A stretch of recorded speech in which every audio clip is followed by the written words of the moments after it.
യോऽन्तः प्रविश्य मम वाचमिमाम् प्रसुप्ताम् सञ्जीवयत्यखिलशक्तिधरस्वधाम्ना अन्यांश हस्तचरणश्रवणत्वगादीन् प्राणान्नमो भगवते पुरुषाय तुभ्यम्.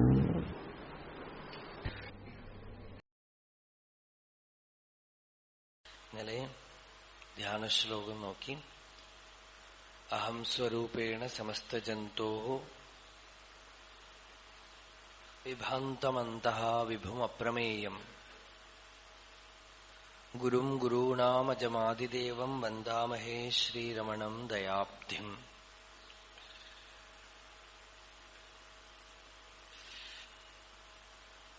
രണ്ടാമത്തെ ശ്ലോകവും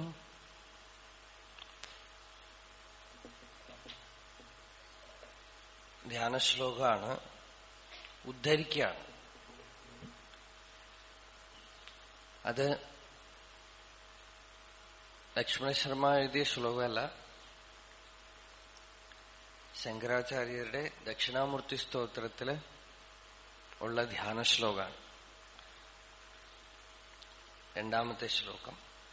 ഈശ്വരോ ഗുരുരാത്മേതി മൂർത്തിഭേദ വിഭാഗിനേം വ്യോമവത് വ്യാപ്തദേഹായ ദക്ഷിണാമൂർത്തയേ നമഃ.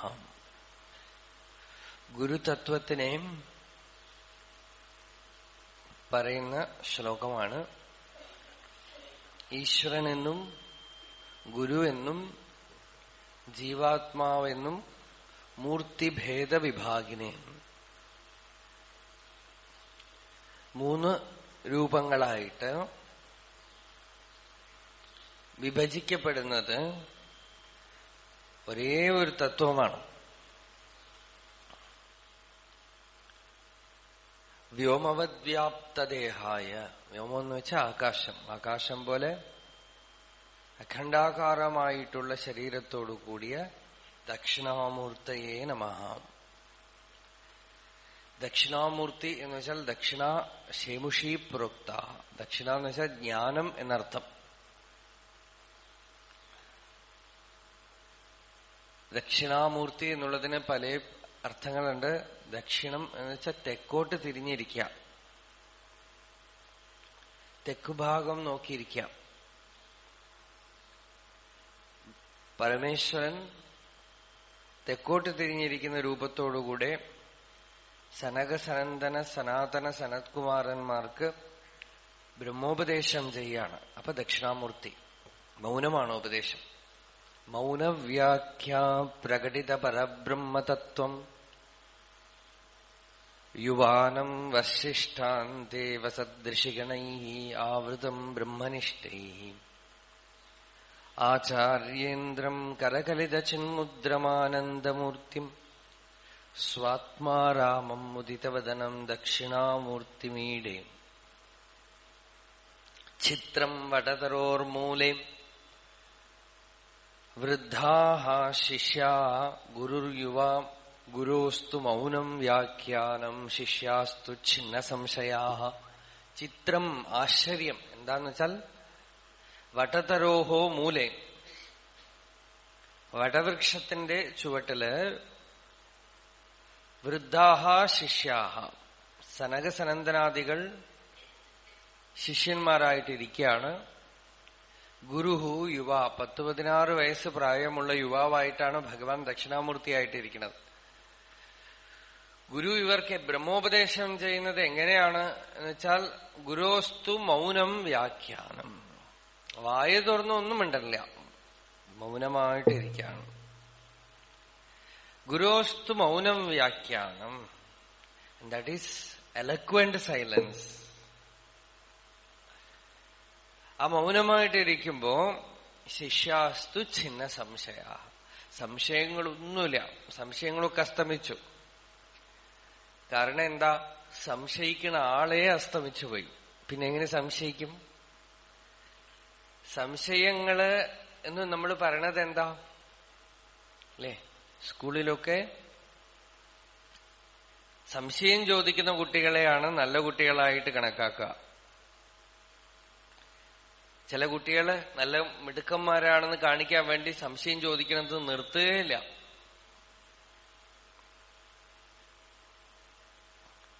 ഒരു കുട്ടി ജോഗ്രഫി ടീച്ചറോട് ചോദിച്ചു, ഭൂമിയെക്കുറിച്ച് പറഞ്ഞപ്പോ ഭൂമിക്ക് വെയിറ്റ് എത്രയാണെന്ന് ചോദിച്ചു. സംശയം ചോദിച്ചതാണ്. ടീച്ചർക്ക് തലവേദനയായി. ടീച്ചർ ദിവസം സംശയം ചോദിക്കൂ എന്ന് പറഞ്ഞിട്ട് ഈ കുട്ടി സംശയം കാര്യമായിട്ട് ചോദിച്ചപ്പോ ടീച്ചർക്ക് വിഷമായി. മെനക്കെട്ട് പോയിട്ട് തെരഞ്ഞു പിടിച്ച് അന്വേഷിച്ച് എവിടുന്നൊക്കെയോ ആയിട്ട് ഇത്രയാണ് എന്ന് കണക്ക് പറഞ്ഞു ഇത്രേ. അപ്പോഴും പയ്യൻ വിട്ടില്ല.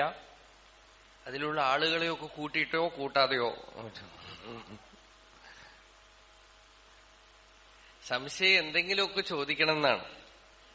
സംശയം ചോദിക്കണത് നിർത്തുകയില്ല. അതുകൊണ്ട് രമണ ഭഗവാൻ എപ്പോഴും ചെയ്യണത് എന്താന്ന് വെച്ചാൽ, സംശയിക്കണ ആളാരാ എന്ന് ചോദിക്കും. സംശയം ചോദിക്കുമ്പോ സംശയം തീർക്കണതിന് പകരം സംശയിക്കുന്നവനെ തീർക്കണതിലാണ് ശ്രദ്ധ. ഭാഗവതത്തിൽ ഇന്ന് ഉദ്ധവര് ചോദിക്കും, ഇന്നോ നാളെയോ വരും ആ ശ്ലോകം. ഉദ്ധവര് പറയും ഭഗവാന്റെ അടുത്ത്, എനിക്ക് സംശയം തീരണേ ഇല്ലല്ലോ ഭഗവാനെ, സംശയം വന്നുകൊണ്ടേയിരിക്കണം. അപ്പൊ ആ വരുന്ന ശ്ലോകങ്ങളൊക്കെ ഒരു വലിയ ഭാഗവത പണ്ഡിതൻ എന്നോട് പറഞ്ഞു, ഗുരുവായൂരപ്പൻ എന്ത് ഉത്തരമാ പറയണത്, എനിക്ക് ഒരു പിടിയും കിട്ടിയില്ല എന്നാണ്. ഉദ്ധവര് സംശയം തീരണില്ല എന്ന് പറഞ്ഞപ്പോ ഭഗവാൻ പറയണ ഉത്തരം വ്യാഖ്യാതാക്കളൊക്കെ തന്നെ കൺഫ്യൂസ് ചെയ്ത് വെച്ചിട്ടുണ്ട്.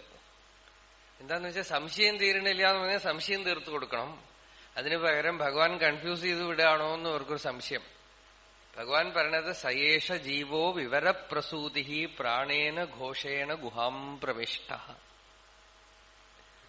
ഈ ജീവൻ എന്ന് നമ്മൾ വിളിക്കുന്നത് ആശ്ചര്യമാം വണ്ണം അകമയ്ക്ക് അപ്പിയറൻസ് ഉണ്ടായിട്ട് അത് പതുക്കെ പതുക്കെ മാത്രാ സ്വരഹ വർണ്ണ ഇതി സ്ഥവിഷ്ഠ, ശബ്ദമായിട്ടും ശരീരമായിട്ടും ഇന്ദ്രിയങ്ങളായിട്ടും പ്രപഞ്ചമായിട്ടും ഒക്കെ തടിച്ച് കാണപ്പെടുന്നു. ഈ ജീവൻ തന്നെ എന്താണ് എന്ന് അന്വേഷിച്ചാൽ ജീവൻ തന്നെ വാസ്തവത്തിൽ ഇല്ലാത്തതാണ്. സംശയിക്കണവൻ തന്നെ ഇല്ല. പിന്നെ സംശയം എന്താ? സംശയം എന്ന് പറഞ്ഞാൽ എന്താ? കുറച്ച് ചിത്തവൃത്തികളാണ്, അല്ലെ? Thought waves. അതിനാണല്ലോ സംശയം എന്ന് പറയണത്. അതിന് ഉത്തരം തന്നാൽ you are replacing those thought waves with some other thought waves. ആ ചിത്തവൃത്തികളെ അടക്കിയാൽ, നിശ്ചലമാക്കിയാൽ എല്ലാ സംശയങ്ങൾക്കും അന്തമായി. You are not solving the problem, you are dissolving the problem. അപ്പൊ സംശയമൊക്കെ തന്നെ ചിത്തവൃത്തികളാണ്. അതുകൊണ്ട് സനകസനന്ദനാദികളുടെ ചോദ്യങ്ങൾക്ക് ഉത്തരം പറയുന്നതിന് പകരം ഭഗവാൻ ചെയ്തത് നിശ്ചലമായിട്ട് നിശ്ചല തത്വത്തിലിരുന്നു. സനകസനന്ദനാദികളുടെ ചിത്തമും നിശ്ചലമായി, ബുദ്ധിയും നിശ്ചലമായി. അകമയ്ക്ക് നിശ്ചലത, യോഗസ്ഥിതി വന്നപ്പോ സംശയങ്ങളൊക്കെ പോയി. സംശയങ്ങളൊന്നും പ്രധാനമല്ലാതായിട്ട് തീർന്നു.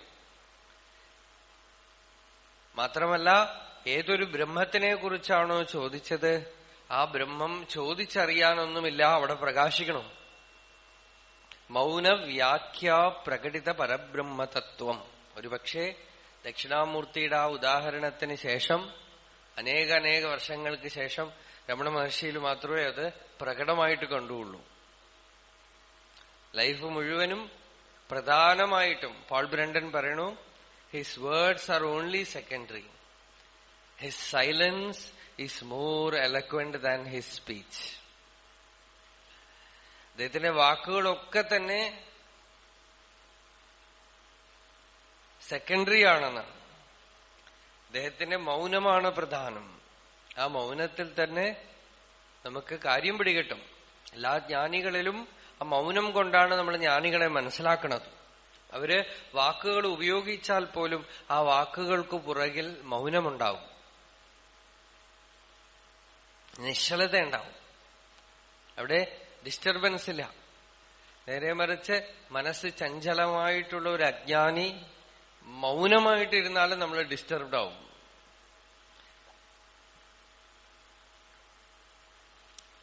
അപ്പോ ദക്ഷിണാമൂർത്തി സൈലന്റ് ടീച്ചറാണ്. ആ ദക്ഷിണാമൂർത്തി സ്തോത്രം, ദക്ഷിണാമൂർത്തിയുടെ മൗനത്തിന്റെ വ്യാഖ്യാനമാണ് ദക്ഷിണാമൂർത്തി സ്തോത്രം ശങ്കരാചാര്യരുടെ.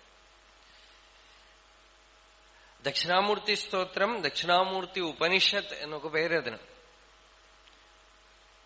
ആ ദക്ഷിണാമൂർത്തി സ്തോത്രം, അതിനു മുമ്പ് കുറെ ധ്യാന ശ്ലോകങ്ങള് ശ്രീശങ്കരൻ തന്നെ എഴുതിയിട്ടുള്ളതിൽ ഒന്നാണ് ഇവിടെ പറയണത്. ഈശ്വരൻ, ഗുരു, ജീവൻ, ഈ മൂന്ന് രൂപത്തിലും, അഥവാ ഈശ്വരൻ, ഗുരു, ആത്മസ്വരൂപം, ഈ മൂന്ന് ഭാവത്തിലും പ്രകാശിക്കുന്നത് ഒരേ തത്വം തന്നെയാണ്. നമ്മൾക്ക് അജ്ഞാനദശയിൽ ഭേദമുള്ളപ്പോ,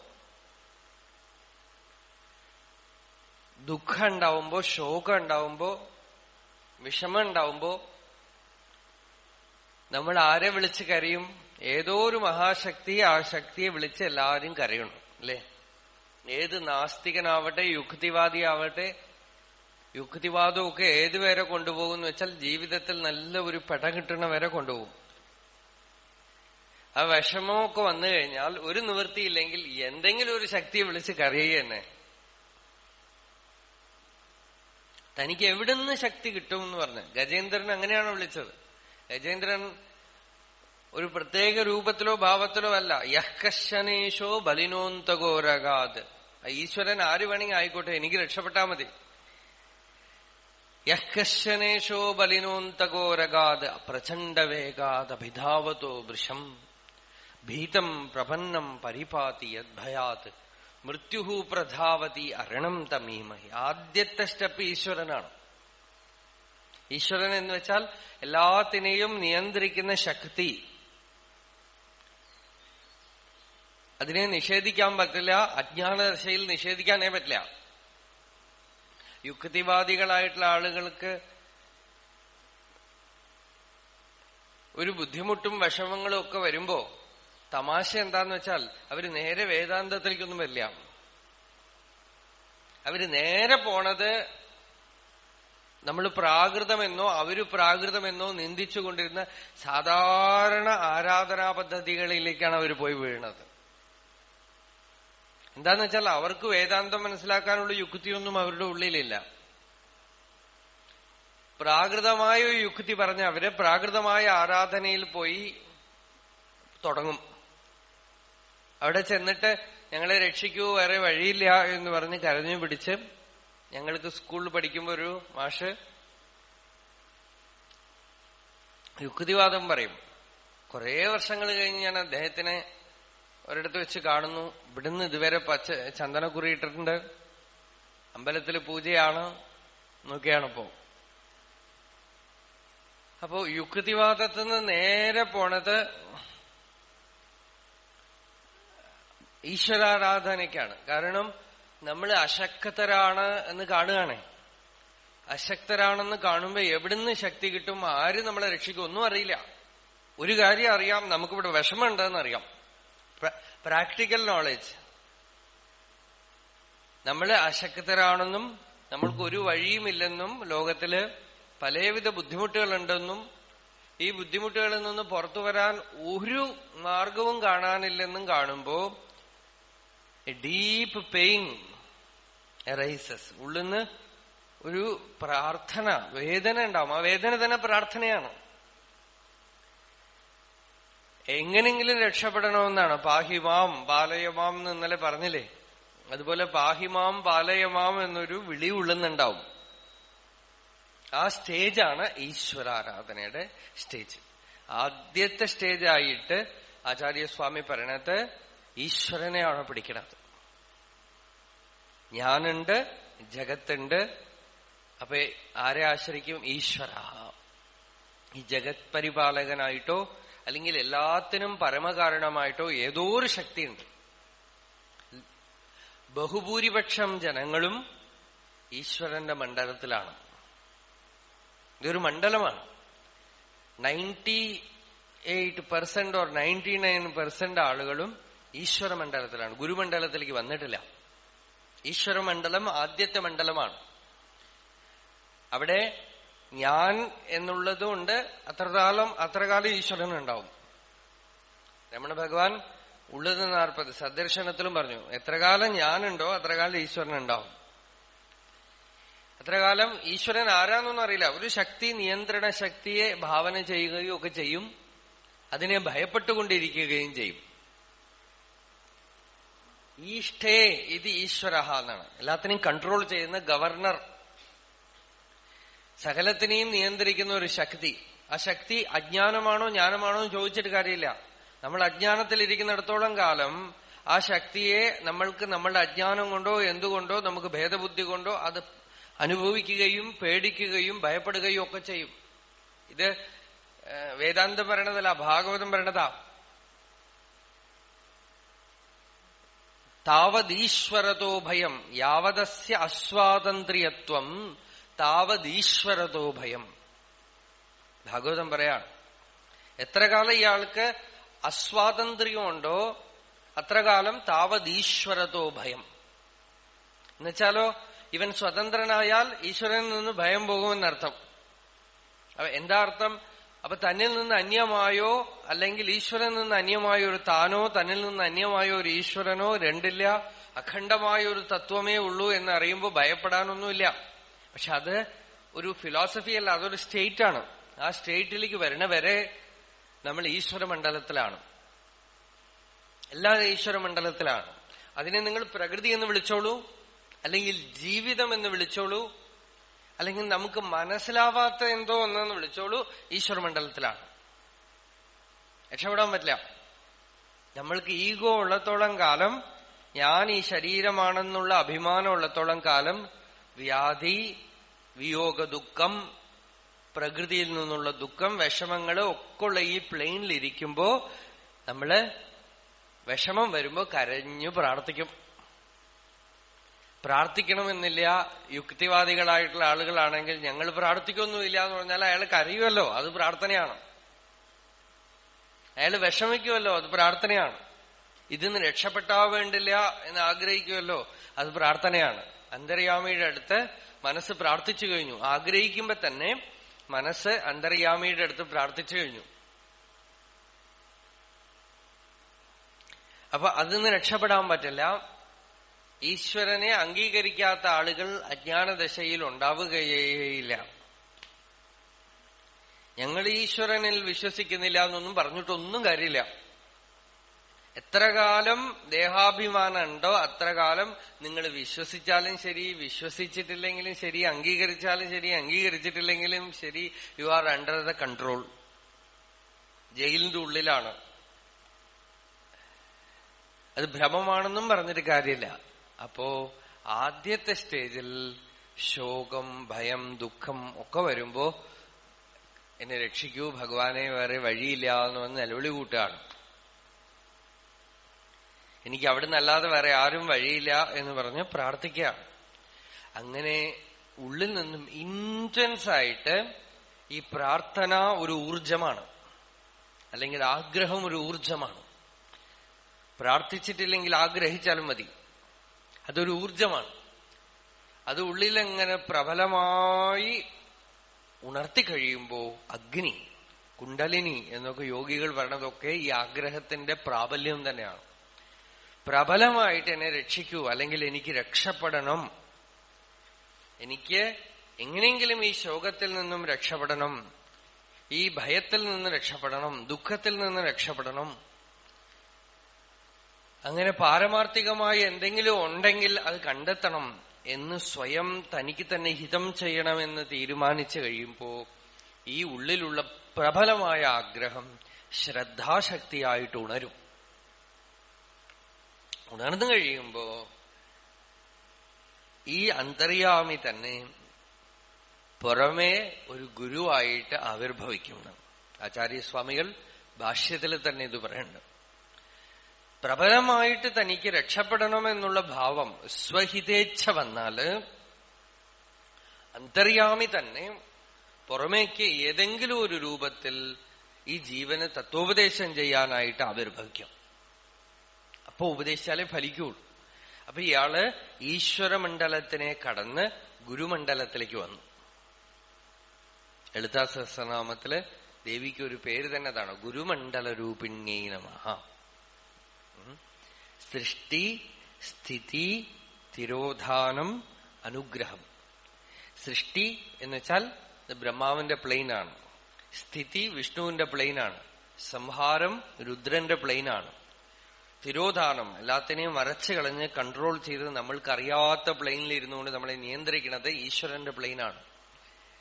ഇതിനൊക്കെ അപ്പുറം ഈ ജീവന് തനിക്ക് ഇതിനൊക്കെ കടന്നു പോകണമെന്ന ആഗ്രഹം വരുമ്പോഴാണ് അനുഗ്രഹമണ്ഡലം, സദാശിവമണ്ഡലം എന്ന് പറയുന്നത്.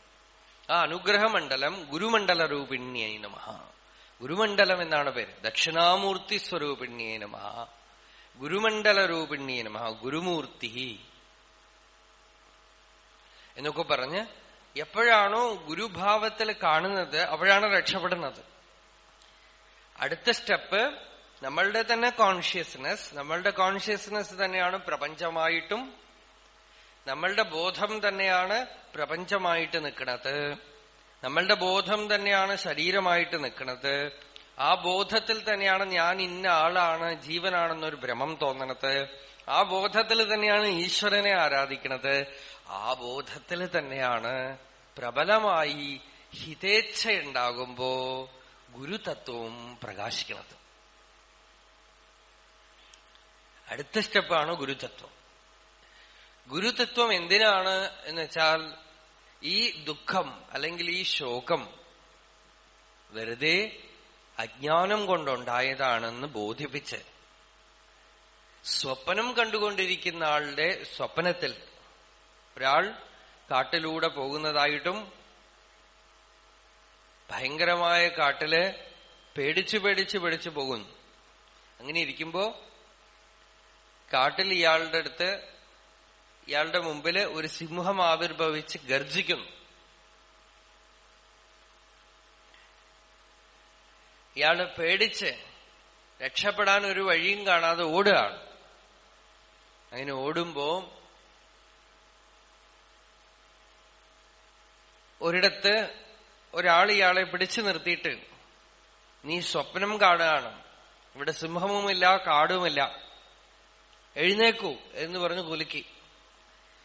ഇയാൾ പെട്ടെന്ന് സ്വപ്നത്തിൽ നിന്നും, ആ ആളും സ്വപ്നത്തിലാണ് വന്നത്, പക്ഷെ എഴുന്നേറ്റപ്പോ എന്താ, എണീപ്പിച്ച ആളുമില്ല, സിംഹവുമില്ല, കാടുമില്ല, ഭയപ്പെട്ടതുമില്ല, ഒന്നുമില്ല.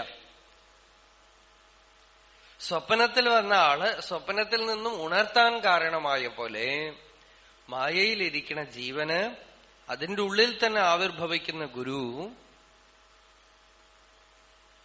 ഈ ജീവനെ ഉണർത്തിക്കഴിയുമ്പോ അടുത്തതായി പ്രകാശിക്കണത് ഈശ്വരോ ഗുരുഹു ആത്മേതി. ആത്മാവ് പ്രകാശിക്കണം. നിത്യശുദ്ധ ബുദ്ധമുക്ത സ്വഭാവമായ വസ്തുവാണ് താനെന്നും, തനിക്ക് ശരീരമോ മനസ്സോ ബുദ്ധിയോ അഹങ്കാരമോ യാതൊന്നും തന്നെ ഇല്ലെന്നും, ശോകത്തിന് തന്നെ ഒന്നും ചെയ്യാൻ പറ്റില്ലെന്നും, തനിക്ക് ബന്ധമേ ഇല്ലെന്നും, താൻ നിത്യമുക്തനാണെന്നും, യാതൊരു ദുഃഖത്തിനും തന്നെ സ്പർശിക്കാൻ കഴിയില്ലെന്നും, നിത്യശുദ്ധമായ ബ്രഹ്മമാണ് താനെന്നും, അഖണ്ഡമായ വസ്തുവാണ് താനെന്നും ഒക്കെയുള്ള അനുഭവം ഉണ്ടാവുകയും, തച്ഛുദ്ധം വിമലം വിശോകം അമൃതം സത്യം, ശുദ്ധമും വിമലമും ശോകമില്ലാത്തതും അവിനാശിയായിട്ടുള്ളതുമായ ആ സത്യമാണ് താൻ എന്ന് അനുഭവിക്കുമ്പോൾ, നിത്യനിരന്തര സ്ഥിതി രൂപത്തിൽ തത്വത്തിനെ കാണിച്ചു തരുന്നതാണ് ഗുരു. കണ്ടുകഴിഞ്ഞാൽ പിന്നെ ഇയാൾക്ക് എവിടെയാ ജോലി? ആ ഗുരു കാണിച്ചു തന്ന സത്യത്തിൽ ശ്രദ്ധയാണ്. ആദ്യം ശോകം അനുഭവിച്ചു, ജീവാഹന്ത ഈശ്വരനെ ഭജിച്ചു, ആ ഭജനത്തിന്റെ ഫലമായിട്ട് ഗുരു ആവിർഭവിച്ചു, ഗുരുപദേശം കൊണ്ട് ആത്മജ്ഞാനം ഉണ്ടായി. ഈ ആത്മജ്ഞാനം ഉണ്ടായി കഴിയുമ്പോ ആശ്ചര്യമായിട്ട് ഈ ജ്ഞാനി മനസ്സിലാക്കണു, താൻ ഭജിച്ച ഈശ്വരനും തന്റെ മുമ്പിൽ വന്ന ഗുരുവും ഒക്കെ തന്നെ ഈ അഖണ്ഡമായ ചിത്തിൽ നിന്നും പുറപ്പെട്ട അനിർവചനീയമായ ഒരു സട്ടിൽ പവർ, അതിനെ വിദ്യാശക്തി എന്ന് വിളിക്കാം. ആ ശക്തി അംഗീകരിക്കേണ്ടി വരും. ജ്ഞാനം ഉണ്ടായിക്കഴിയുമ്പോ മായയാണ് എന്നൊന്നും കെമിസ്ട്രി ഫിസിക്സ് പോലെയൊന്നും നമുക്ക് പറയാൻ പറ്റില്ല. ആ സത്യാനുഭൂതി ഉണ്ടാവുമ്പോ സുവ്യക്തമായിട്ട് നമ്മൾ കാണും, ഇത് മുഴുവൻ ഒരു കളിയായിരുന്നു. ഈ കളിയിൽ നമ്മള് എവിടെയോ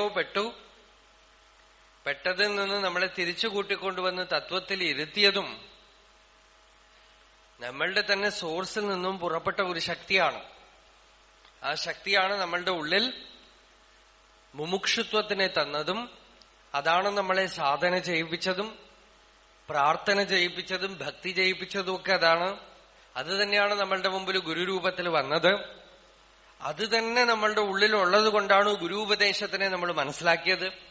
ആ ശക്തി തന്നെയാണ് നമ്മളുടെ മനസ്സിനെ അന്തർമുഖമാക്കി സ്വരൂപത്തിൽ ഇരുത്തി നമ്മളെ പൂർണ്ണമാക്കി തീർത്തത് എന്ന് കാണും.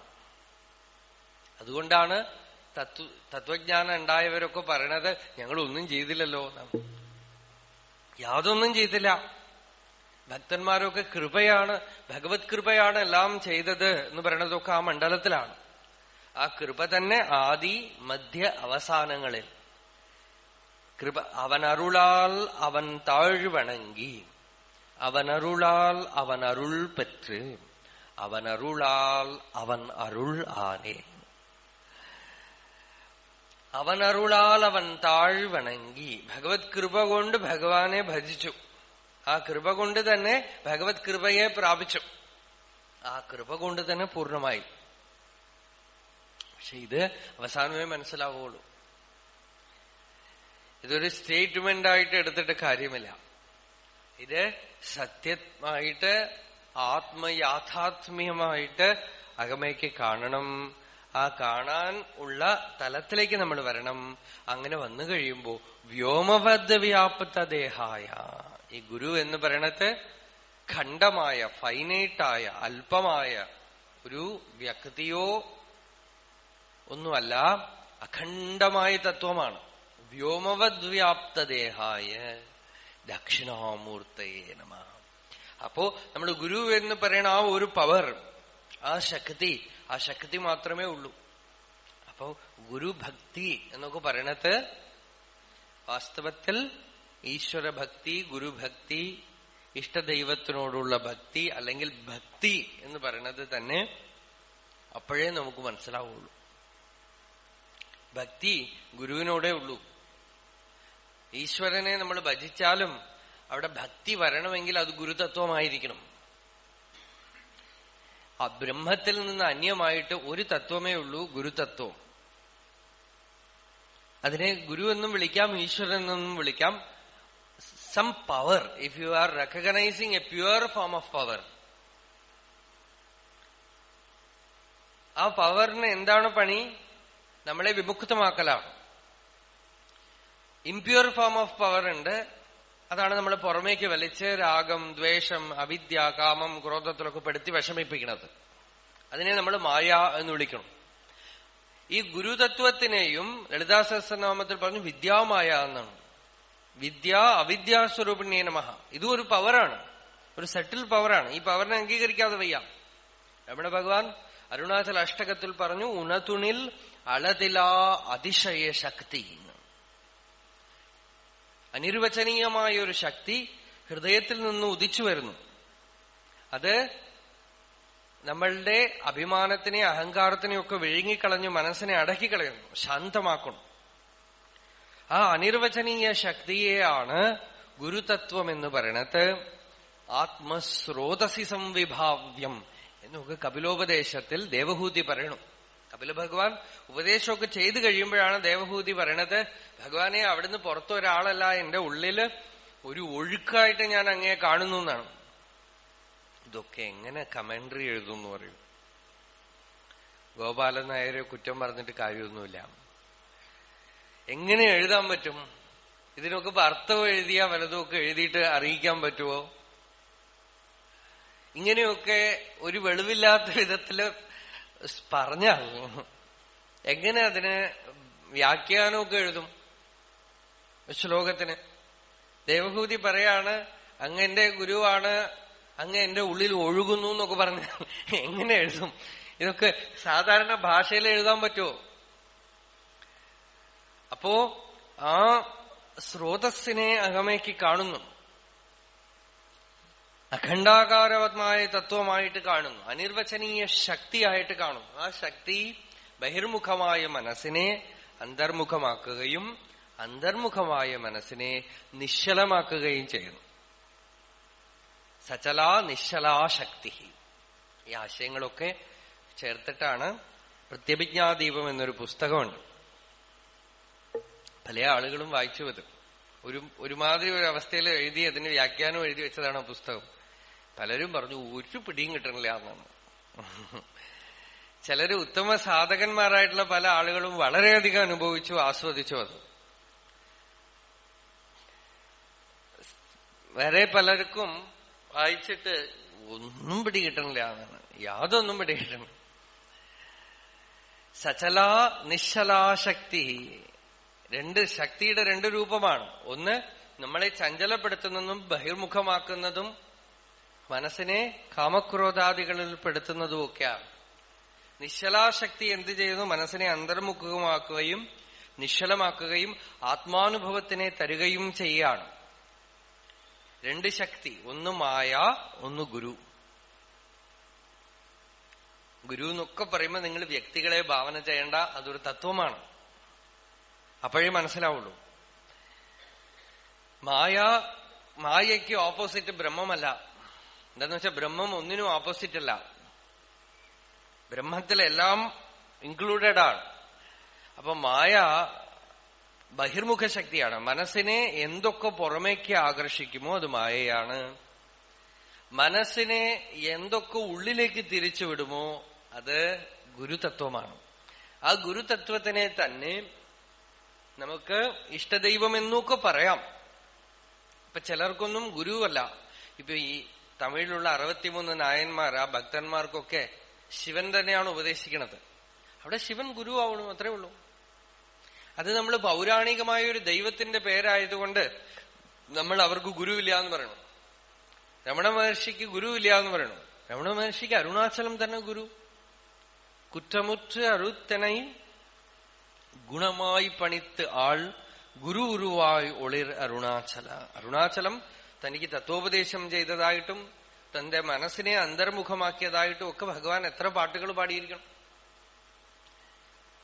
മീരാബായിക്ക് ആ കൃഷ്ണന്റെ രൂപം, ആ വിഗ്രഹം തന്നെ ഗുരുവാണ്.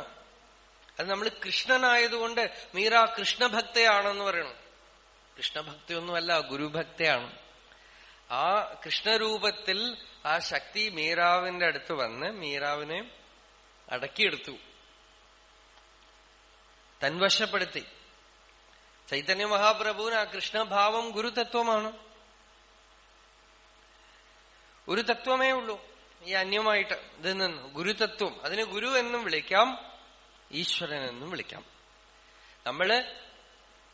അതൊരു പ്രത്യേക രൂപത്തിൽ നമ്മളുടെ മുമ്പിൽ ആവിർഭവിക്കുമ്പോൾ ഗുരു എന്ന് വിളിക്കുന്നു. നമ്മൾ സ്വതവേ അംഗീകരിച്ചിട്ടുള്ള ഏതെങ്കിലും നാമത്തിലും ഭഗവാന്റെ രൂപത്തിലൊക്കെ വരുമ്പോൾ ഈ ഭഗവാൻ എന്ന് വിളിക്കണം, അത്ര തന്നെ. ആ ഗുരുതത്വം നമ്മളെ ആത്മജ്ഞാനത്തിലേക്ക് പരിഭാഗപ്പെടുത്തുകയും ജ്ഞാനനിഷ്ഠരാക്കുകയും ചെയ്യുന്നു. അതിനെയാണ് ദക്ഷിണാമൂർത്തയേ നമഃ. ദക്ഷിണാമൂർത്തി ഞാൻ നമസ്കരിക്കുന്നു. ഒരു ആളുടെ അടുത്ത് അദ്ദേഹത്തിന് അപാരമായ ഗുരുഭക്തിയാണ്. അദ്ദേഹത്തിന്റെ ഗുരുവിനൊരു പേരുണ്ട്, ഒരു രൂപമുണ്ട്. ആ ഗുരുവിനടുത്ത് ഈ ശിഷ്യന് അപാര ഭക്തിയാണ്. അപ്പൊ ഇയാളെ വേണമെന്ന് പറഞ്ഞ് വിഷമിപ്പിക്കാൻ വേണ്ടി, പരമശാന്തനാണ്, അയാളെ ദേഷ്യം പിടിപ്പിക്കാൻ വേണ്ടി മറ്റൊരാൾ വന്നിട്ട് പറഞ്ഞു, നിങ്ങളുടെ ഗുരു ആരാണ് എന്ന് ചോദിച്ചു. അപ്പൊ ഈ ഭക്തൻ തന്റെ ഗുരുവിന്റെ പേര് പറഞ്ഞു. ഈ ദേഷ്യം പിടിപ്പിക്കാൻ വന്ന ആള് ആ ഗുരുവിനെ നിന്ദിക്കാൻ ഇനിയൊന്നും ബാക്കിയില്ല, അത്രയും കുഴപ്പങ്ങള്, ആ ഗുരുവിൽ ഇന്ന കുഴപ്പങ്ങളുണ്ട്, അതുണ്ട് നിങ്ങൾക്കറിയില്ല എന്നൊക്കെ പറഞ്ഞ് പലതും പറഞ്ഞു. അപ്പോഴും ഒന്നും ദേഷ്യപ്പെട്ടില്ല. അദ്ദേഹം വളരെ ശാന്തനായിട്ട്. എന്നിട്ട് തിരിച്ച് അദ്ദേഹത്തിനടുത്ത് ചോദിച്ചു, നിങ്ങളുടെ ഗുരു ആരാണെന്ന് ചോദിച്ചു. അപ്പൊ അദ്ദേഹം പറഞ്ഞു, എന്റെ ഗുരു ഇന്ന ആളാണ്. അദ്ദേഹത്തിന് ഗുണഗണങ്ങളെയൊക്കെ വർണ്ണിക്കാൻ തുടങ്ങി ഈ പറഞ്ഞ ആള്. അപ്പൊ മറ്റേ ആ ഭക്തൻ ഇയാളോട് പറഞ്ഞു, എങ്കിൽ നിങ്ങളുടെ ഗുരുവാണ് എന്റെ ഗുരു. അപ്പൊ ഇയാള് പിന്നെയും ആശ്ചര്യത്തോടു കൂടെ പറഞ്ഞു, നിങ്ങൾ എന്ത് ഗുരുഭക്തനാ? നിങ്ങളുടെ ഗുരുവിന്റെ പേരും ഒക്കെ പറഞ്ഞു. ആ ഗുരുവിനെ ഞാൻ നിന്ദിച്ചതും പെട്ടെന്ന് ഗുരുവിനെ നിങ്ങൾ അങ്ങോട്ട് മാറ്റിയല്ലോ. അദ്ദേഹം പറഞ്ഞു, ഞാൻ ഗുരുവിനെ ഒന്നും മാറ്റിയിട്ടില്ല. ഞാൻ കണ്ടത് ഒരു വ്യക്തിയെയോ ഒരു ശരീരത്തിനെയോ ഒരു രൂപത്തിനെയോ അല്ല. നിങ്ങളിപ്പോ രണ്ടാമത് നിങ്ങളുടെ ഗുരുവിൽ ചില ക്വാളിറ്റീസ് ഗുണങ്ങളും ഒക്കെ പറഞ്ഞുവല്ലോ, അതിനെയാണ് ഞാൻ കണ്ടത്. അത് എവിടെയൊക്കെ കാണുന്നു അതൊക്കെ എന്റെ ഗുരുവാണ്. നിങ്ങളിപ്പോ കണ്ടത് നിങ്ങളുടെ ഉള്ളിലുള്ള ചില ഭാവങ്ങളാണ് നിങ്ങൾ എന്റെ ഗുരുവിൽ ആരോപിച്ചത്. അതൊക്കെ നിങ്ങൾ കാണുന്ന ആ രൂപം ഉണ്ടല്ലോ, അതെന്റെ ഗുരുവല്ല. ഞാൻ കാണുന്ന ആ തത്വമാണ് നിങ്ങളുടെ ഗുരു എന്ന് പറഞ്ഞ് നിങ്ങൾ പറഞ്ഞ, അപ്പൊ അതെന്റെയും ഗുരുവാണ്. ആ തത്വത്തിനെയാണ് ഞാൻ കാണുന്നത്. അതിലൊരിക്കലും ദൂഷ്യമോ കളങ്കമോ വരികയേ ഇല്ല. അതിനെ കളങ്കപ്പെടുത്താനേ സാധ്യമല്ല. നേരെ മറിച്ച് നമ്മൾ ഗുരുവിനെ ഒരു വ്യക്തിയായിട്ട് കരുതുകയാണെങ്കിൽ ആ വ്യക്തിയിൽ എവിടെങ്കിലുമൊക്കെ ഒരു ദൂഷ്യമോ കളങ്കമോ എന്തെങ്കിലുമൊക്കെ ആരോപിക്കപ്പെട്ടാൽ നമ്മളുടെ മനസ്സ് ചഞ്ചലമാവും. അതുകൊണ്ടാണ് പ്രത്യേകിച്ച് സ്ഥൂല ശരീരത്തിൽ കാണപ്പെടുകയും ആരാധിക്കപ്പെടുകയും ഒക്കെ ചെയ്യുന്ന ഗുരുക്കന്മാർ എത്ര ഉയർന്നവരാണെങ്കിലും തത്വം അറിഞ്ഞുകൊണ്ട് അവരെ സ്വീകരിക്കണം.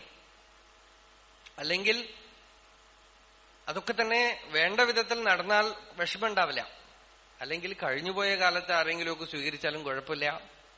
ഗുരുവിനെ അഖണ്ഡമായ തത്വമായി സ്വീകരിക്കുക, എല്ലാവരും ഉപഗുരുക്കന്മാരായി സ്വീകരിച്ചാൽ കുഴപ്പം വരില്ല. വലിയ വലിയ മഹാത്മാക്കൾക്ക് പോലും അവരുടെ ശിഷ്യന്മാര് അവരെ ഗുരുവാണെന്നും മറ്റുമൊക്കെ പറഞ്ഞ് ആരാധിക്കുകയും പൂജിക്കുകയും വികാരത്തോടുകൂടെ ഇതിനുമേലൊരു ഗുരുവില്ലേ എന്ന് പറഞ്ഞ് അസർട്ട് ചെയ്യുകയും ഒക്കെ ചെയ്ത് കഴിഞ്ഞിട്ട് കുറെ കഴിയുമ്പോൾ ആ ഗുരുവിനെ ചീത്ത വിളിച്ചിട്ട് വിട്ടിട്ട് പോണത് കാണുകയാണ്. ആശ്ചര്യമായൊരു പ്രതിഭാസമാണ്. കുറെ വർഷങ്ങൾക്ക് മുമ്പ് അവരാണോ പറഞ്ഞത് ഇതിനു മേലൊരാളില്ലെന്ന് പറഞ്ഞ് പ്രഖ്യാപിക്കുകയൊക്കെ ചെയ്യുക. കുറച്ചു കഴിഞ്ഞാൽ അതിനെ ചീത്ത വിളിച്ചിട്ട് ഇട്ടിട്ട് പോവുക. അപ്പൊ ഇവര് കണ്ടത് വ്യക്തിയെയാണ്, ആ ഗുരുതത്വത്തിനെയല്ല. ഗുരുതത്വത്തിനെയാണ് കണ്ടതെങ്കിൽ ഈ ചീത്ത വിളിക്കലും നിന്ദിക്കലും വിട്ടുപോകലും ഒന്നും ഉണ്ടാവില്ല. മാത്രമല്ല ഒട്ടുമില്ല, വിട്ടുപോകൂല. ശങ്കരാചാര്യർ ഇത്രയധികം ഭാഷ്യങ്ങളും പ്രകരണ ഗ്രന്ഥങ്ങളും എഴുതിയിട്ട് ആശ്ചര്യം എന്താന്ന് വെച്ചാൽ ഗോവിന്ദ ഭഗവത്പാദരെ എവിടെയും കാണാനേ ഇല്ല.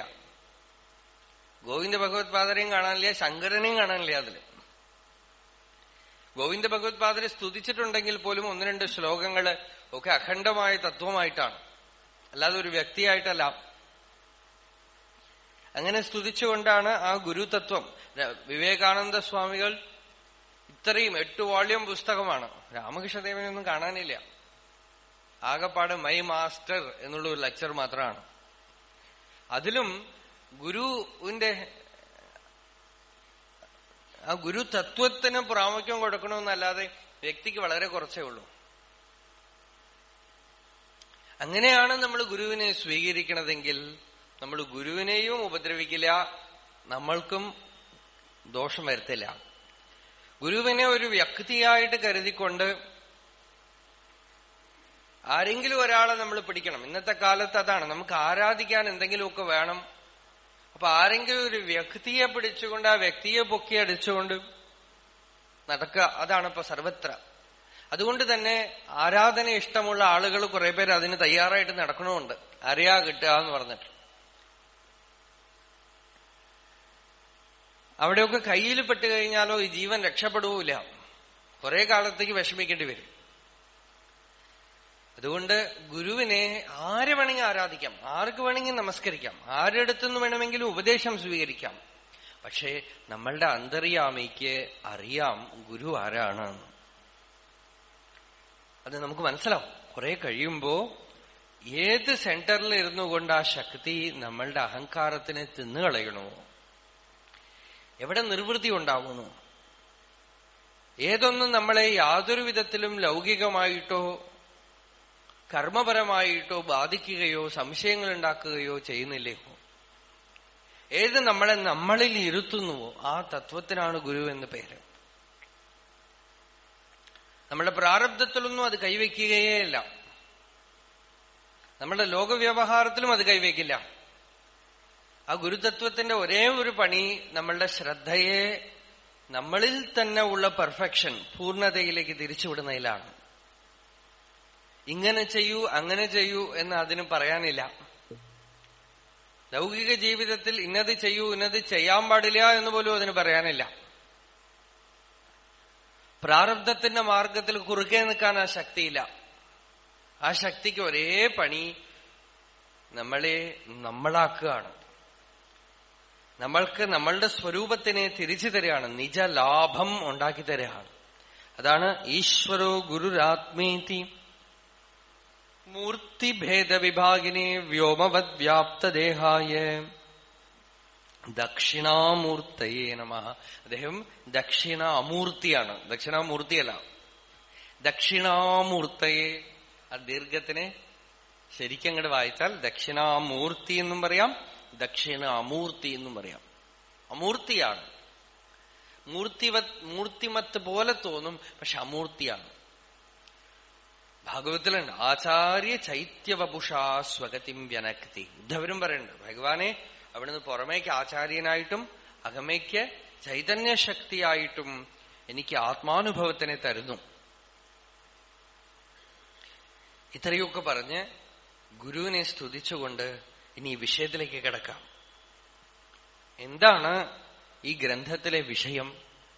മാണ്ഡൂക്യോപനിഷത്സു ദിഷ്ടാം, മാണ്ഡൂക്യമുക്യോപനിഷത്സു ദിഷ്ടാം ജ്ഞാനാഭിതായ സഹജാത്മനിഷ്ഠാം സസാധനാ തേന നിജാനുഭൂത്യാ സന്ദർശിതാ സാ പ്രതിപാദ്യതേത്ര. എന്താണ് ഈ ഗ്രന്ഥത്തിലെ വിഷയം എന്ന് വെച്ചാൽ, മാണ്ഡുക്യ മുഖ്യോപനിഷത്സു ദിഷ്ടാം. അനേക ഉപനിഷത്തുകളുണ്ട്. അതിൽ ശ്രീശങ്കരൻ 10 വളരെ പ്രധാനമായിട്ട് എടുത്തു വെച്ചു. എന്തുകൊണ്ട് ആ 10 മാത്രം എടുത്തു വെച്ചു എന്ന് വെച്ചാൽ, ആ 10 പരമസത്യത്തിനെ കളങ്കമില്ലാതെ വ്യക്തികൾക്കോ രൂപങ്ങൾക്കോ പ്രാമുഖ്യം കൊടുക്കാതെ ഒരു മതം സിദ്ധാന്തത്തിലും പെടാതെ പ്രതിപാദിക്കുന്ന വേദമാണ് എന്ന് ഉറപ്പുള്ളതുകൊണ്ട്. അങ്ങനെ 10 ഉപനിഷത്തുകളിലും ഈശം, കേനം, കഠം, മുണ്ടകം, മാണ്ഡുക്യം, ഐതരേയം, തൈത്രീയം, പ്രശ്നം, ബൃഹദാരണ്യകം, ഛാന്തോഗ്യം. അതിൽ രാമഗീതയിൽ ശ്രീരാമൻ ഹനുമാൻ ഉപദേശിക്കുമ്പോൾ പറയണു, നിനക്ക് ജ്ഞാനം വേണമെങ്കിൽ ഒരു ഉപനിഷത്ത് മതി. മാണ്ഡുക്യമേവ അലം മുമുക്ഷൂണാം വിമുക്തയെ. മാണ്ഡുക്യം എന്ന ഒരേ ഒരു ഉപനിഷത്ത് മതി. അങ്ങനെ അതുകൊണ്ട് തെളിഞ്ഞിട്ടില്ലെങ്കിൽ ദശോപനിഷദം പഠ. മാണ്ഡുക്യ ഉപനിഷത്ത് മതി എന്നാണ്. എന്താ ഈ മാണ്ഡുക്യ ഉപനിഷത്തിന്റെ പ്രാമുഖ്യം എന്ന് വെച്ചാൽ, ആ ഉപനിഷത്തിലാണ് വളരെ പ്രാധാന്യം കൊടുത്തിരിക്കുന്നത്. വളരെ ചെറിയ ഉപനിഷത്താണ്. ആ ഉപനിഷത്തിലാണ് ജാഗ്രത്, സ്വപ്ന, സുഷുപ്തി വിചാരത്തിന് പ്രാമുഖ്യം കൊടുത്തിരിക്കുന്നത്. ഗൗഡപാദാചാര്യരുടെ കാരികയുണ്ട്.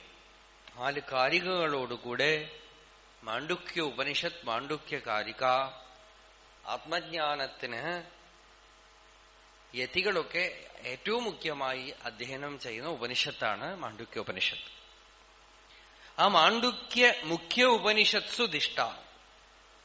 മാണ്ഡുക്യം മുതലായിട്ടുള്ള പ്രധാന ഉപനിഷത്തുകളിൽ, ബൃഹദാരണ്യകം, മാണ്ഡുക്യം, ഈ ഉപനിഷത്തുകളിൽ പറയപ്പെട്ടിരിക്കുന്നതായിട്ടുള്ള ജ്ഞാനാഭിധ, ജ്ഞാനം എന്ന പേരോടുകൂടിയ, ജ്ഞാനം എന്ന് വെച്ചാൽ ഉടനെ നമ്മൾ അറിവ്, നോളജ് എന്ന സാധാരണ അർത്ഥത്തിലെടുക്കും. അങ്ങനെ എടുക്കാതിരിക്കാൻ വേണ്ടിയിട്ടാണ് ജ്ഞാനാഭിധ എന്ന് പറഞ്ഞത്. ജ്ഞാനം എന്ന് പേര് പറയപ്പെടുന്നുണ്ടെങ്കിലും അത് it is not some intellectual understanding, ബോധമാണത്. അതുകൊണ്ട് സഹജാത്മനിഷ്ഠ എന്ന് ചേർത്തു. ജ്ഞാനം എന്ന് പറയുന്ന സഹജാത്മനിഷ്ഠ. സാധനയും യോഗാനുഷ്ഠാനങ്ങളും ഒക്കെ ചെയ്തു കഴിഞ്ഞിട്ട് അവസാനം നമ്മൾ തമാശ ഇവിടെ മനസ്സിലാക്കണു, കാര്യം വളരെ എളുപ്പമാണെന്നാണ്. അതാണ് ഈ വേദാന്തത്തിലൊരു രസം. രമണ ഭഗവാൻ തന്നെ പറയും, തപസ്സും അനുഷ്ഠാനവും സാധനയും യോഗവും ഒക്കെ കഴിഞ്ഞിട്ട് അവസാനം താനത് നേടിക്കഴിയുമ്പോ തന്റെ പരിശ്രമങ്ങളെയൊക്കെ നോക്കി ഞാൻ ഈ ചിരിക്കൂത്രേ. താൻ ചെയ്തതിനെയൊക്കെ ആലോചിച്ചിട്ട് ഞാൻ ഈ ചിരിക്കുമെന്നാണ്. താൻ എന്താ ഈ ചെയ്തത്? താൻ ഒരു ബന്ധത്തിലും കുടുങ്ങിയിട്ടേ ഇല്ലല്ലോ, താൻ നിത്യമുക്തനാണല്ലോ എന്ന് ആലോചിച്ചിട്ട് ഞാൻ ഈ ആശ്ചര്യമായി ചിരിക്കുമെന്നാണ്. അതുകൊണ്ട് തന്നെ ഇത് ആശ്ചര്യമായ ഒരു ശാസ്ത്രമാണ്. ഇത്രയൊക്കെ അനുഷ്ഠാനങ്ങളും ഒക്കെ കഴിഞ്ഞു. അവസാനം ഒരു ഗുരുവോ അല്ലെങ്കിൽ ഉപനിഷത്തോ എന്ത് ചെയ്യുന്നു എന്ന് വെച്ചാൽ സഹജമായ നിഷ്ഠയെ കാണിച്ചു തരാണ്. സഹജാത്മനിഷ്ഠ. സഹജ ആത്മനിഷ്ഠ എന്ന് പറയുമ്പോ അതൊരു പ്രത്യേക ഒരു നിഷ്ഠയോ പ്രത്യേക ഒരു യോഗമോ പ്രത്യേക ഒരു ടെക്നിക്കോ അല്ല. ഇന്നലെ പറഞ്ഞ പോലെ മൂക്കത്ത് വെച്ച കണ്ണട അല്ലെങ്കിൽ കഴുത്തിലിട്ടിരിക്കുന്ന മാല കാണാനില്ല എന്ന് അന്വേഷിക്കണം. ആരെങ്കിലുമൊക്കെ കാണിച്ചു തരാൻ പറ്റുമോ? ദശമന്യായം എന്നാണ് പറയാ അതിന്. 10 മന്ദബുദ്ധികള് തീർത്ഥയാത്രയ്ക്ക് പോയി. തീർത്ഥയാത്രയ്ക്ക് പോയിട്ട് ഒരു നദി കടന്നു. നദി കടന്നപ്പോ ഇവർക്ക് സംശയമായി 10 പേരും ഉണ്ടോ എന്ന് സംശയം. അപ്പൊ എണ്ണി നോക്കാൻ തീരുമാനിച്ചു. ഓരോരുത്തരും എണ്ണി കരയാൻ തുടങ്ങി. 9 പേരേ ഉള്ളൂ, ഒരാളെ കാണാനില്ല. ഓരോരുത്തരും എണ്ണുന്നുണ്ട്. എണ്ണുന്നവരെന്താ ചെയ്യണമെന്ന് വെച്ചാൽ അവരവരെ വിട്ടു. എണ്ണിക്കഴിഞ്ഞിട്ട് പറഞ്ഞു 9 പേരേ ഉള്ളൂ, ഒരാളെ കാണാനില്ല. ഉറക്ക നിലവിളിക്കാണ്, കരയാണ്. ഒരാൾ പോയി, ആരാ പോയതെന്ന് പിടിയും കിട്ടുന്നില്ല. ഒരാള് നഷ്ടപ്പെട്ടു. അപ്പൊ ഒരു വഴിയാത്രികൻ ആ വഴിക്ക് പോണ ആള് ചോദിച്ചു, എന്തിനാ കരയണ? അല്ല, ഞങ്ങൾ 10 പേരെ ഈ നദി കടന്നു, അപ്പൊ ഒരാളെ കാണാനില്ല. അദ്ദേഹം കണ്ണുകൊണ്ട് തന്നെ നോക്കി, 10 പേരുണ്ടല്ലോ, അവർക്ക് പിന്നെ എന്താ കുഴപ്പം? എണ്ണാൻ പറഞ്ഞു. അപ്പൊ അവര് എണ്ണണു, ഓരോരുത്തരും എണ്ണണോ അവനവനെ വിട്ടുകളയണം. അപ്പൊ ആ യാത്രികന് മനസ്സിലായി ഇവര് ചെയ്യണം. ശരി, ഞാൻ 10ാമനെ കാണിച്ചു തരാം. ഓ, സാധിക്കുമോ? ഞാൻ കാണിച്ചു തരാം. അയാൾ ഒരു കോലെടുത്തിട്ട് ആദ്യത്തെ ആളുടെ തലയിൽ ഒരു കിഴുക്ക് കൊടുത്തു, പ്രഥമഹാത്വമസി. രണ്ടാമത്തവനൊരു കിഴുക്ക് കൊടുത്തു, ദ്വിതീയഹാത്വമസി, തൃതീയഹാത്വമസി, ചതുർത്ഥാത്വമസി, പഞ്ചമഹാത്വമസി, ഷഷ്ടഹാത്വമസി, സപ്തമഹാത്വമസി, അഷ്ടമഹാത്വമസി, നവമഹാത്വമസി. 10ാമന്റെ തലയിൽ ഒരു കിഴുക്ക് കൊടുത്തു, ദശമസ്ത്വമസി. അയാൾക്ക് ഒരേ സന്തോഷം, ആശ്ചര്യം. അപ്പൊ ഞാനാണ് നഷ്ടപ്പോയിരുന്നത് അല്ലെ? നിങ്ങൾ എത്ര വലിയ ആളാണ്, എന്നെ കാണിച്ചു തന്നുവല്ലോ. ഞാൻ നഷ്ടപ്പെട്ടിരുന്നു, ഇപ്പൊ എനിക്ക് കിട്ടി. ഇല്ലെങ്കിൽ വീട്ടിൽ പോയിട്ട് എന്തു പറയും?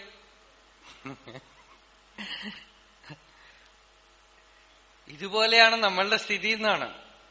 നമ്മളുടെ കഥയാണത്. ആ 10 പേരുടെ കഥയല്ല, നമ്മളുടെ കഥയാണ്. എല്ലാ സയൻസും എല്ലാ ശാസ്ത്രങ്ങളും ചെയ്യണത് ഇതാണ്. അവനവനെ വിട്ടിട്ടാണ് എണ്ണണത്. എണ്ണുന്നവനെ വിട്ടിട്ടാണ് വിജ്ഞാതാരമരയെ കേന വിജാനീയാത്. ശ്രുതി പറഞ്ഞു, എല്ലാത്തിനെയും അറിയുന്നവനെ ഏത് ശാസ്ത്രം കൊണ്ട് അറിയും? വിജ്ഞാതാരമരയെ കേന വിജാനീയാത് ന വിജ്ഞാതുഹു വിജ്ഞാതേർ വിപരിലോപോ വിദ്യത്തെ. എല്ലാത്തിനും അറിയുന്നവൻ ഒരാളുണ്ടല്ലോ, അറിയുന്നവനെ വിട്ടിട്ടാണ് പുറത്തേക്ക് എണ്ണണതേ. അവസാനം തലയ്ക്കൊരു കിഴുക്ക് തരണം. ദശമസ്ത്വമസി തത്വമസി. നീ അന്വേഷിക്കണ ആ വസ്തു നീ തന്നെ എന്ന് പറയുമ്പോ നഷ്ടപ്പെട്ടു പോയി എന്നുള്ള ദുഃഖം മുഴുവൻ നീങ്ങിയോ? അതാണ് ആശ്ചര്യം. അജ്ഞാനം കൊണ്ടാണെങ്കിലും ആ ദുഃഖം ഉണ്ടായിരുന്നു. ആ ദുഃഖം മുഴുവൻ ഒരു സെക്കൻഡിൽ പോയി, ഒരു ക്ഷണത്തിൽ പോയി. ആ ക്ഷണം മുതൽക്ക് നഷ്ടപ്പെട്ടു പോയ ആള് കിട്ടിയാൽ എന്ത് ആനന്ദം വരുമോ ആ ആനന്ദവും വന്നു. അപ്പൊ തന്നെ നിജലാഭം, ഏറ്റവും വലിയ ലാഭം ഉണ്ടായി. എന്താ ലാഭം ഉണ്ടായത്? തന്നെ കിട്ടി. ഒന്നും നഷ്ടപ്പെട്ടിട്ടില്ല എന്ന് തോന്നി, പൂർണ്ണതയുണ്ടായി. അതുമാത്രമല്ല, നമ്മൾ കരയുമ്പോഴും നഷ്ടപ്പെട്ടിരുന്നില്ല. ദുഃഖസമയത്ത് ഇതുണ്ടായിരുന്നു എന്നറിയാം. അതാണ് സഹജാത്മനിഷ്ഠ. സഹജാത്മനിഷ്ഠ എന്താ? തന്നെ കണ്ടെത്തുകയും താൻ ആ വസ്തുവാണെന്ന് അറിയുകയും തന്നിൽ തന്നെ ഒരിക്കലും നഷ്ടമാകാത്തതും നിത്യസിദ്ധമായിട്ടുള്ളതുമായ വസ്തുവിനെ ഇവിടെ ഇപ്പൊ തന്നെ ആ പൂർണ്ണ വസ്തു ഉണ്ട് എന്ന് ശ്രദ്ധ കൊണ്ട് കാണുകയും അതിൽ ലഗ്നനാവുകയും നിഷ്ഠനാവുകയും ചെയ്യുന്നവനാണ് സഹജാത്മനിഷ്ഠൻ. സഹജം എന്ന് വെച്ചാൽ നാച്ചുറൽ എന്നർത്ഥം. ആത്മജ്ഞാനം എന്ന് പറയുന്നത് it is not some intense transcendental state. It is a natural state which is here and now. വളരെ നാച്ചുറലാണ്.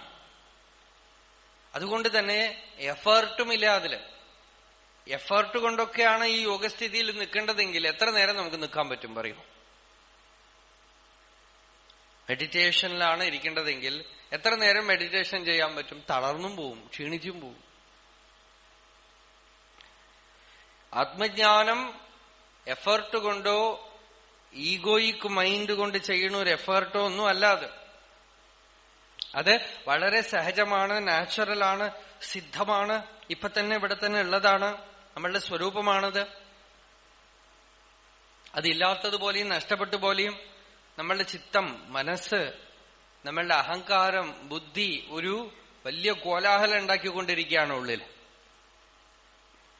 ആ കോലാഹലത്തിന് പുറകിൽ ഒരിക്കലും നഷ്ടപ്പെടാതെ നിത്യസിദ്ധമായി, നിത്യമുക്തമായി, നിത്യബുദ്ധമായി വസ്തു അവിടെ സിദ്ധമാണ്. അതിനെ കാണിച്ചു തരുന്നവനാണ് ദേശികൻ. അതുകൊണ്ടാണ് ശിഷ്യന് ഗുരുവിനോട് അത്രയധികം ഒരു ആശ്ചര്യം തോന്നുന്നത്. എന്തൊരു അത്ഭുതമാണ് ഉണ്ടായത് എന്നാണ്. ഇപ്പോഴാണല്ലോ ഞാൻ അജ്ഞാനിയായിരുന്ന, അടുത്ത ക്ഷണത്തിൽ വസ്തു കിട്ടിയിരിക്കുന്നു. മുരുകനാഥ് സ്വാമികൾ പറഞ്ഞു, ഞാൻ എന്ത് സാധന ചെയ്തു? ഒരു സാധനയും ചെയ്തില്ല. കണ്ണടയ്ക്കാൻ പോലും എനിക്ക് രമണ ഭഗവാൻ ടൈം തന്നില്ല എന്നാണ്. ഇത്തിരി കണ്ണടച്ചിട്ട് വേണ്ട ഒരു മെഡിറ്റേഷൻ പ്രാക്ടീസൊക്കെ ചെയ്യണം. അതിന് സമയം ഉണ്ടായിരുന്നില്ല അത്രേ. കണ്ണടയ്ക്കാൻ പോലും സമയം തന്നില്ല. എന്താന്ന് വെച്ചാൽ അത്രയും സമയം വേണ്ടാതെ വസ്തുസിദ്ധമാണ്, കിട്ടിയിരിക്കുന്നു. സാധനാതേന നിജാനുഭൂത്യാ സന്ദർശിത. ഗുരു എങ്ങനെയാ ഇത് നമുക്ക് കാണിച്ചു തന്നത്?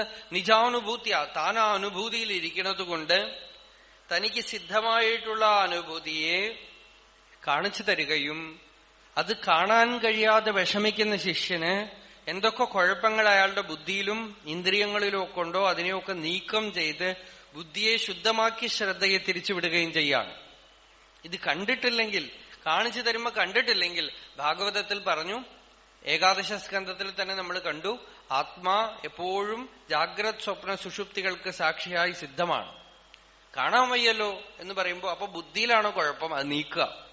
സൂര്യൻ പ്രകാശിക്കുന്നുണ്ട്, കാണാൻ വയ്യെങ്കിൽ കണ്ണിലെന്തോ കുഴപ്പമുണ്ട്, അതിന് ട്രീറ്റ്മെന്റ് ചെയ്യണം. അത് നീക്കിയാൽ കാണാൻ പറ്റും. എപ്പോഴാണോ? അപ്പോ ഭഗവത് ഭക്തി കൊണ്ട് ചിത്തം പ്രക്ഷാളനം ചെയ്താൽ, ബുദ്ധിയെ പ്രക്ഷാളനം ചെയ്താൽ ആ സമയം അപ്പൊ തന്നെ കാണും. എന്താ ശ്ലോകം? യഹ്യ അംബുജാക്ഷ ചരണയോർ ഭക്ത്യാ ചേതോമലാനി വിധമേത് ഗുണകർമ്മജാനി തസ്മിൻ വിശുദ്ധ ഉപലഭ്യത ആത്മതത്വം സാക്ഷാത് യഥാമലദൃശോ സവിതൃപ്രകാശ. അംബുജാക്ഷ ചരണഭക്തി കൊണ്ട്, ഭഗവത് ഭക്തി കൊണ്ട് ചേതോമലാനി വിധമേത്ത്,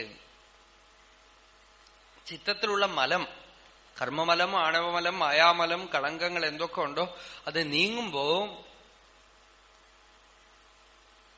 ചേതോമലാനി വിധമേത്ത് തസ്മിൻ വിശുദ്ധേ, ചിത്തം ശുദ്ധമാവുമ്പോ ആത്മതത്വം ഉപലഭ്യത, ആത്മതത്വം അവിടെ തന്നെ കിട്ടുന്നു. എങ്ങനെ? അമലദൃശോഹോ സവിതൃപ്രകാശ. നല്ല തെളിഞ്ഞ കണ്ണുള്ള ആള് സൂര്യന്റെ വെളിച്ചത്തിനെ കാണുന്ന പോലെ, ഒരു തടസ്സവുമില്ലാതെ കാണുന്ന പോലെ ചിത്തം ശുദ്ധമാവുമ്പോ, ശ്രദ്ധയുണരുമ്പോ തന്നിൽ തന്നെ തന്റെ തന്നെ സ്വരൂപമായിട്ടിരിക്കുന്ന പൂർണ്ണതയെ, ബോധത്തിനെ തെളിഞ്ഞു കാണും. ബോധം ശുദ്ധമായി ഉള്ളിൽ തെളിഞ്ഞു വരും. പ്രകൃതി വികൃതി ഭിന്ന ശുദ്ധബോധസ്വഭാവ സദസദിതമശേഷം ഭാസയൻ നിർവിശേഷ വിലസതി പരമാത്മാ ജാഗ്രതാദിഷു അവസ്ഥാസു അഹം അഹം ഇതി സാക്ഷാത് സാക്ഷിരൂപേണ ബുദ്ധേ. വിവേകിച്ചൂടാമണി. പ്രകൃതി വികൃതി ഭിന്ന. സുഷുപ്തിയിലും അതുണ്ട്, ജാഗ്രത് സ്വപ്നങ്ങളിലും അതുണ്ട്. എന്നാൽ സുഷുപ്തിയിൽ നിന്നും ജാഗ്രത് സ്വപ്നാദികളിൽ നിന്നും ഭിന്നനായിട്ടുള്ളവനും ശുദ്ധബോധ സ്വഭാവ. എന്തിനാ ശുദ്ധബോധം? ബോധത്തിലൊരു അശുദ്ധി ഉണ്ടോ എന്ന് വെച്ചാൽ മനസ്സും വികല്പങ്ങളും ഒക്കെ ഉണ്ടായിട്ട് നമുക്ക് ആ ബോധം തെളിഞ്ഞു കാണാൻ വയ്യ. അപ്പോ ക്രിസ്റ്റൽ ക്ലിയർ ആയിട്ടുള്ള അവയർനെസ്, ശുദ്ധബോധ സ്വഭാവ. സദ് അസദിതമശേഷം. ഈ പ്രപഞ്ചമൊക്കെ ഉള്ളപ്പോഴും ഈ പ്രപഞ്ചമൊക്കെ ഇല്ലാതെ സുഷുപ്തിയിൽ സുഖമായി ഉറങ്ങുമ്പോഴും അതിനെയൊക്കെ പ്രകാശിപ്പിച്ചുകൊണ്ട് ഭാസയൻ നിർവിശേഷ വിലസതി. ആരാ വിലസതി? ആരാണ് അവിടെ വർത്തിക്കുന്നത്? പരമാത്മാ. ആ പരമാത്മാ തന്നെ ജാഗ്രതാദിഷു അവസ്ഥാസു, ജാഗ്രത് സ്വപ്ന സുഷുപ്തി എന്ന മൂന്നവസ്ഥകളിലും അഹമഹമിതി സാക്ഷാത്, ഞാൻ ഞാൻ ഞാൻ എന്ന അവിഛിന്നബോധമായിട്ട്, not as a pulsation but as the presence. Pulsation ഈഗോവിന്റെയാണ്, അഹങ്കാരത്തിന്റെയാണ്. ഞാൻ ഞാൻ എന്ന് പറയുന്ന വ്യക്തി അഹങ്കാരം വേറെ, ഞാൻ ഞാൻ എന്ന് പറയുന്ന അവിഛിന്ന ബോധം വേറെ. പ്രസൻസ്, സാന്നിധ്യം, എക്സിസ്റ്റൻസ്. അഹമഹമിതി സാക്ഷാത് സാക്ഷിരൂപേണ ബുദ്ധേ, ബുദ്ധിക്കും സാക്ഷിയായിട്ട്, എല്ലാത്തിനും പുറകിൽ എവർ എക്സിസ്റ്റിംഗ് പ്രസൻസ്, സാന്നിധ്യം. ഭഗവാൻ അത് രണ്ടും പറയും. ഞാൻ ആര് എന്നീ ഞാൻ ഞാൻ എന്ന അഹങ്കാരം ഉദിക്കുമ്പോ അത് എവിടുന്ന് ഉദിക്കണു എന്ന് സൂക്ഷ്മമായി ശ്രദ്ധിച്ചാൽ ഈ അഹങ്കാരം ഉദിക്കുന്ന സ്ഥലത്ത് അടങ്ങും. അടങ്ങുമ്പോ അവിടെ മറ്റൊന്ന് താൻ താനായി പ്രകാശിക്കും. അത് അഹങ്കാരമല്ല, പരമപൂർണ സത്. അഹമയം കുതോ ഭവതി ചിൻവത ഐപതത്യഹം നിജവിചാരണം അഹമി നാശഭാജി. ഈ അഹങ്കാരം, ഈ കാരം, ഈ പൾസേഷൻ, സെപ്പറേറ്റ് ഐഡന്റിറ്റി, അത് അവിടെ അസ്തമിക്കുമ്പോ അഖണ്ഡമായ സത്ത്, പരമപൂർണ സത്ത്, ആ പരമപൂർണമായ സത്യം സ്വയമേവ ജ്വലിക്കും. അതിനെയാണ് അവിടെ വിലസതി പരമാത്മാ അഹമഹമിതി സാക്ഷാത് സാക്ഷിരൂപേണ ബുദ്ധേ. ബുദ്ധിക്കൊക്കെ പുറകില് പരമാത്മാ പ്രകാശിക്കും എന്ന് പറഞ്ഞു. ഇങ്ങനെ സമീക്ഷ്യ സാംസാരിക ജീവനസ്യ ദുഃഖാത്മതാം കാമഭയാശ്രയത്വാത് ദ്വാഭ്യാം വിമുക്തം ഗുരുമേത്യ ബുദ്ധം വിമുക്തിമാർഗം പ്രണിപത്യ പൃച്ഛേത്. അതാണ് അടുത്ത ശ്ലോകം. അതായത് മാണ്ഡൂക്യ ഉപനിഷത്തിൽ പറയുന്ന ഈ നിജാനുഭൂതി, നമുക്ക് സഹജവും നിത്യസിദ്ധവും ഒരിക്കലും നഷ്ടപ്പെടാത്തതുമായ ഈ ജ്ഞാനത്തിനെ കാണിച്ചു തരാൻ എന്താണ് ഒരാൾക്ക് യോഗ്യത, എപ്പോഴാണ് ഒരാൾ യോഗ്യനാവണത് എന്ന് വെച്ചാൽ, സംസാരത്തിൽ ദുഃഖമുണ്ടെന്നും പുറമേക്കുള്ള ഒരു അറ്റൈൻമെന്റ്, അച്ചീവ്മെന്റ്സും നമുക്ക് പെർഫെക്ഷനെ തരില്ലെന്നും നല്ലവണ്ണം അറിഞ്ഞു കഴിയുമ്പോഴേ പെർഫെക്റ്റ് ആയിട്ട് വല്ലതും ഉണ്ടോ എന്നൊരു ചോദ്യം നമ്മളുടെ ഉള്ളിൽ ഉദിക്കുള്ളൂ. ആ പെർഫെക്ഷനെ നമ്മൾ അന്വേഷിക്കണു. ഇത്തിരി യുക്തി വിചാരം ചെയ്താൽ തന്നെ നമുക്ക് മനസ്സിലാവും, perfection is not possible in the physical body, perfection is not possible in the mind, perfection is not possible in the intellect. അപ്പൊ ഇതിനൊക്കെ കടന്നിട്ട് ശരീരം, മനസ്സ്, ബുദ്ധി എല്ലാം കടന്നാലേ പെർഫെക്ഷൻ സാധ്യമാവുള്ളൂ എന്ന് ഇത്തിരി യുക്തി വിചാരം ചെയ്താൽ തന്നെ മനസ്സിലാവും. ഏതമന്നമയമാത്മാനമുപസംക്രമ്യ പ്രാണമയമാത്മാനമുപസംക്രമ്യ മനോമയമാത്മാനമുപസംക്രമ്യ വിജ്ഞാനമയമാത്മാനമുപസംക്രമ്യ ആനന്ദമയമാത്മാനമുപസംക്രമ്യ, എല്ലാത്തിനെയും കടന്ന് അപ്പോഴാണ് നിത്യസിദ്ധമായ വസ്തുവിനെ കിട്ടുകയുള്ളൂ എന്ന് ഇത്തിരി യുക്തി വിചാരം ചെയ്താൽ തന്നെ പിടികിട്ടും. അപ്പോ അതിനു വേണ്ടിയിട്ട് തയ്യാറായി കഴിഞ്ഞാൽ ആ സ്റ്റേറ്റ് ആരെങ്കിലും നേടിയിട്ടുണ്ടോ എന്നാവും അടുത്ത ചോദ്യം. അങ്ങനെ ഉണ്ടെങ്കിൽ ആ ജ്ഞാനം ആരുടെ അടുത്തുണ്ടോ അവരുടെ അടുത്ത് ഈ വിഷയത്തിനെ ചോദിച്ച് അറിയുക. പൃച്ഛേത്, പരിപ്രശ്നം എന്നാണ് ഭഗവാൻ പറയുന്നത്. അതായത് എന്തിനാ ഈ പരിപ്രശ്നം ചെയ്യുന്നത് എന്ന് വെച്ചാൽ, വ്യക്തി മനസ്സ് അഖണ്ഡ തത്വത്തിനോടുകൂടെ എന്താണ് കൂട്ടി വരച്ചണം. അതാണ് ആ സമ്പ്രദായം. ഭാഗവതം പറയണു, ആചാര്യോ അരണിരാദ്യ സ്യാത് അന്തേവാസി ഉത്തരാരണി തത്സന്ധാനം പ്രവചനം വിദ്യാസന്ധി സുഖാവഹ. രണ്ട് കോലുകൾ തമ്മിൽ കൂട്ടി വരച്ച്, അല്ലെങ്കിൽ കല്ലുകൾ തമ്മിൽ കൂട്ടി വരച്ച് അഗ്നി വരുന്ന പോലെ ഈ ചോദ്യം ഉത്തരം കൊണ്ട് ശിഷ്യൻ എന്ത് ചെയ്യുന്നു? തന്നെ ഗുരുവിന്റെ ചിത്തിനു മുമ്പിൽ എക്സ്പോസ് ചെയ്യാം. തന്റെ പ്രശ്നങ്ങളും തന്റെ ദുഃഖങ്ങളും തന്റെ വിഷമങ്ങളെയും ഒക്കെ പൊക്കി അങ്ങോട്ട് കാണിക്കുകയാണ്. അവിടുന്ന് വരുന്ന ഉത്തരമും ഈ ചോദ്യോത്തരങ്ങൾ തമ്മിലുള്ള സന്ധി, ആ സന്ധിയിൽ ആചാര്യനുള്ള ചിദഗ്നി ജ്ഞാനം ഇയാളിലേക്ക് പകരപ്പെടുന്നു. അതിനു വേണ്ടിയിട്ടാണ് പരിപ്രശ്നം എന്ന് പറഞ്ഞു. ആ പരിപ്രശ്നത്തിനെയാണ് നമ്മൾ ഇനി കാണുന്നത്. നാളെ കാണാം. യഥോ മമാത്മാ ഭവസി ത്വമേവ തതോ ന വാച്യം മമ കിഞ്ചിദസ്തി യഥാ തവേഷ്ടം കുരു മാം തഥൈവ ത്വാം ആത്മനാഥം രമണം ഭജാമി.